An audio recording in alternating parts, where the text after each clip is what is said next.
آنگن میں کبھی ان کے اندھیرا نہیں ہوتا، سرکار نہ آتے تو سویرا نہیں ہوتا۔ اللہ رب العزت نے ایسی ذات کا امتی ہمیں بنایا ہے کہ جس کو اللہ رب العزت نے رحمت للعالمین بنا کر کے بھیجا، اور آج کے جلسے کا عنوان بھی وہی ہے، جشن رحمت للعالمین۔ اللہ نے اس ذات کو رحمت للعالمین بنا کر کے بھیجا۔ اب میرے نبی علیہ الصلوۃ والتسلیم کے جو ذات ہے رحمت للعالمین، آپ دیکھیں رحمت اگر کم ہو تو بھی انسان پریشان ہو جاتا ہے، رحمت اگر زیادہ ہو تو بھی پریشان ہو جاتا ہے۔ اس لیے کہ آپ کو گرمی لگ رہی ہے تو آپ پریشان ہیں، لیکن اگر آپ کو کچھ زیادہ ہی ہوا لگ رہی ہے تو اور زیادہ پریشان ہو جائیں۔ گرمی لگ رہی ہے تو بھی پریشان ہے، اگر بہت زیادہ ہوائیں چلنے لگ گئی تو بھی پریشان ہے۔ آپ کو پیاس لگی ہے تو بھی پریشان ہے، زیادہ پانی پی لیا تو بھی پریشان ہے۔ آپ کو بھوک لگی ہے تو بھی پریشان ہے، زیادہ کھانا کھا لیا تو بھی پریشان ہے۔ تو اللہ تبارک و تعالیٰ کی جو عطا ہے اس کے اندر انسان کو اگر کم مل جائے تو بھی پریشانی، زیادہ مل جائے تو بھی پریشانی۔ انسان کو ایک لیول پر ہر ایک چیز چاہیے، اس کے معیار کے مطابق چاہیے، جتنی ضرورت ہے اس مطابق چاہیے۔ اور آپ دیکھیے اللہ رب العزت نے کیا فرمایا، ایک ہے رحمت اور ایک ہے زحمت۔ اگر رحمت کم ہو جائے تو بھی زحمت ہے، بہت زیادہ ہو جائے تو بھی زحمت ہے۔ تو اللہ رب العزت نے کیا فرمایا، وما ہم نے نہیں بھیجا، وما ہم نے نہیں بھیجا ارسلناک الا رحمتا للعالمین، مگر رحمت بنا کر۔ مطلب حضور ایسے رحمت للعالمین ہے کہ جو حضور کے سائے میں چلا جائے گا اس کو نہ کبھی کم ہو سکتا ہے نہ حد سے زیادہ ہو سکتا ہے، وہ ہمیشہ ایک متواتر، ہمیشہ اس مقام پر ہی رہے گا، کبھی وہ پریشان نہیں ہوگا۔ اس لیے تو آپ دیکھیں صحابہ کرام کی زندگی ہر لحاظ پر ان کے لیے حضور رحمت عالم صلی اللہ علیہ وسلم کی رحمتیں کافی تھی۔ تو اب رحمت کی ڈیفینیشن کمپلیٹ ہو گئی۔ اب آپ دیکھیے اللہ رب العزت نے اپنے رسول کو رحمت للعالمین بنایا اور یہ اعلان کیا کہ رسول میں تمہیں صرف رحمت بنا کر کے نہیں بھیج رہا ہوں بلکہ رحمت للعالمین بنا کر کے بھیج رہا ہوں۔ رسول میں تمہیں صرف مسلمانوں کے لیے رحمت بنا کر کے نہیں بھیج رہا ہوں، رسول میں تمہیں صرف انسانوں کے لیے رحمت بنا کر کے نہیں بھیج رہا ہوں، میں تمہیں صرف جنات کے لیے رحمت بنا کر کے نہیں بھیج رہا ہوں، میں تمہیں صرف جانوروں کے لیے رحمت بنا کر کے نہیں بھیج رہا ہوں، میں تمہیں صرف پرندوں کے لیے رحمت بنا کر کے نہیں بھیج رہا ہوں، بلکہ میں تمہیں رحمت للعالمین بنا کر کے بھیج رہا ہوں، میں تمہیں دونوں عالم کے لیے رحمت بنا کر کے بھیج رہا ہوں۔ اب ان دونوں عالم کے اندر جتنی مخلوق ہے میں تمہیں ہر مخلوق کے لیے رحمت بنا کر کے بھیج رہا ہوں۔ جیسے خدا رب العزت نے فرمایا الحمدللہ رب العالمین، تمام تعریف ہے اس کی جو تمام عالمین کا رب ہے۔ خدا رب العزت نے فرمایا کہ تمام تعریف ہے اس کے لیے جو تمام عالمین کا رب ہے۔ تو اللہ تبارک و تعالیٰ نے یہ اعلان کر دیا وما ارسلناک الا رحمتا للعالمین، اور یہ بتا دیا لوگوں کو، لوگوں جس جس ذرے کا میں رب ہوں، جس جس قطرے کا میں رب ہوں، جس جس دنیا کا میں رب ہوں، جس جس انسان کا میں رب ہوں، اس کے لیے میرے رسول رحمت ہے، اس کے لیے میرے رسول رحمت ہے۔ اور حضور رحمت عالم علیہ السلام جب تشریف لائے تو صرف مسلمانوں کے لیے رحمت بن کر کے نہیں تشریف لائے، بلکہ حضور رحمت عالم جہاں مسلمانوں کے لیے رحمت ہے وہی کافروں کے لیے بھی رحمت ہے، جہاں انسانوں کے لیے رحمت ہے وہی جانوروں کے لیے بھی رحمت ہے، جہاں فرشتوں کے لیے رحمت ہے وہی جنات کے لیے بھی رحمت ہے۔ گویا کہ اللہ نے ہر ایک مخلوق پر حضور رحمت عالم کو رحمت بنا کر کے بھیجا، اسی لیے تو آپ دیکھیں دنیا کی ہر مخلوق میرے نبی سے پیار کرتی ہے، میرے نبی سے محبت کرتی ہے۔ آپ دیکھیے وہ صحابہ کرام کہ جب ان سے وہ گناہ ہو جاتے، وہ بڑے گناہوں سے ہو جاتے، اور جب وہ حضور رحمت عالم کی بارگاہ میں حاضر ہوتے اور عرض کرتے یا رسول اللہ ہم سے فلاں گناہ ہو گیا، ہم سے یہ گناہ ہو گیا، ہم سے وہ گناہ ہو گیا، جب وہ کہتے تو حضور رحمت عالم صلی اللہ علیہ وسلم رب کے بارگاہ میں ان کی بخشش کے لیے دعا کرتے، اللہ تبارک و تعالی حضور کی دعا کے صدقے ان کی بخشش فرما دیتا، حضور کی دعا کے صدقے ان کی بخشش ہو جایا کرتی۔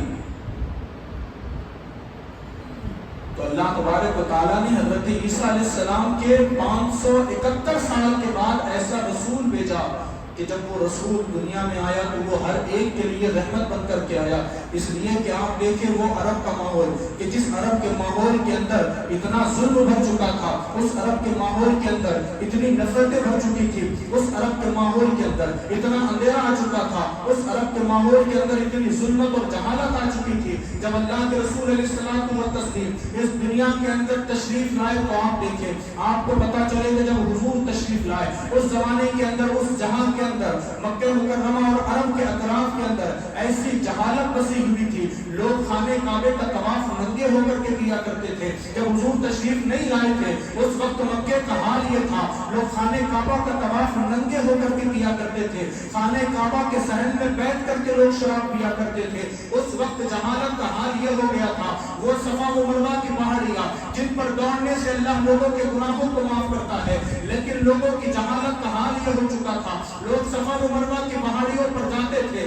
لیکن وہ وہاں دوڑنے کے لیے نہیں جاتے تھے بلکہ وہاں جا کر کے وہ زنا کیا کرتے تھے۔ صفا و مروہ کی مقدس پہاڑیاں ہوتی تھی، یا رسول اللہ آپ جلدی تشریف لائے تاکہ یہ ظلم سے ہمیں نجات مل سکے۔ حضور رحمت عالم صلی اللہ علیہ وسلم کی تشریف آوری سے پہلے صفا و مروہ کی پہاڑیوں پر لوگ زنا کیا کرتے تھے، اللہ نے ان لوگوں پر ایسا عذاب نازل کیا، ان کے زنا اور گناہ کرنے کی وجہ سے ایسا عذاب نازل کیا کہ جو زنا کرنے والے لوگ تھے اللہ نے اسی وقت ان کو پتھر اور مورتیوں میں تبدیل کر دیا۔ جب وہ پتھر اور مورتیوں میں تبدیل ہو گئے تو پھر ان کو دیکھ کر کے لوگوں نے عبرت حاصل نہیں کی، حالانکہ ہونا یہ چاہیے تھا، لوگ ان کو دیکھتے اور سمجھ جاتے کہ یہ گناہ مت کرو اس لیے کہ یہ گناہوں کی وجہ سے عذاب آیا ہے، لیکن لوگوں نے اس سے عبرت حاصل نہیں کی، بلکہ اللہ نے جن کو گناہوں کی وجہ سے پتھر اور مورتیوں کا بنا دیا تھا وہی لوگ جا کر کے ان پتھر اور مورتیوں کی پوجا کرنے لگے، وہاں شرک کا ماحول پرکھنے لگا۔ آپ دیکھیں وہ مکہ مکرمہ کا ماحول جہاں پر جب ماں بوڑھی ہو جایا کرتی تھی اس کے گلے میں رسی ڈال کر کے بیٹے خود اس کو بازار میں جا کر کے بیچ دیا کرتے تھے،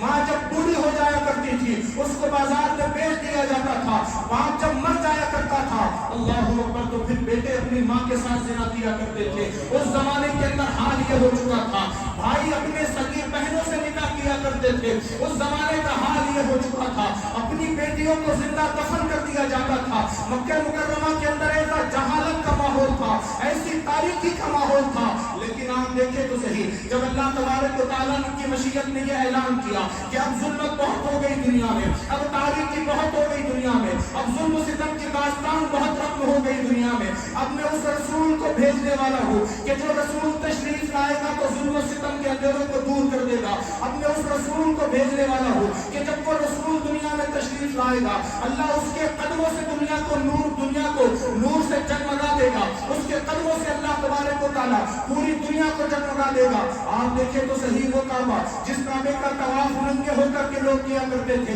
جس کے صحن کے اندر بیٹھ کر لوگ شراب پیا کرتے تھے، میرے مصطفیٰ جب تشریف لائے ہیں تو میرے مصطفیٰ کی آمد کا فائدہ یہ ہوا، میرے مصطفیٰ کی آمد کی برکتیں یہ ظاہر ہوئی کہ وہ کعبہ جس کا طواف ننگے ہو کر کے کیا جاتا تھا اس کے صحن میں بیٹھ کر شراب پی جاتی تھی، لیکن جب میرے مصطفیٰ کے قدم اس خانے کعبہ کے صحن میں بڑے ہیں، اس کا خانے کعبہ کے صحن میں جب مصطفیٰ کے قدم بڑے ہیں تو اب اس خانے کعبہ کے صحن کے اندر بیٹھ کر کے کوئی شراب نہیں پیتا ہے، بلکہ میرے مصطفیٰ نے کعبے کو وہ عزت عطا فرمائی ہے کہ اس کعبے کے صحن میں جو لوگ بیٹھ کر کے شراب پیا کرتے تھے مصطفیٰ کے آنے کے بعد اللہ اکبر وہی لوگ اس جگہ کو اپنی سجدگاہ بنانے لگ گئے، اسی جگہ سجدہ کرنے لگ گئے، اسی جگہ نماز ادا کرنے لگ گئے، وہ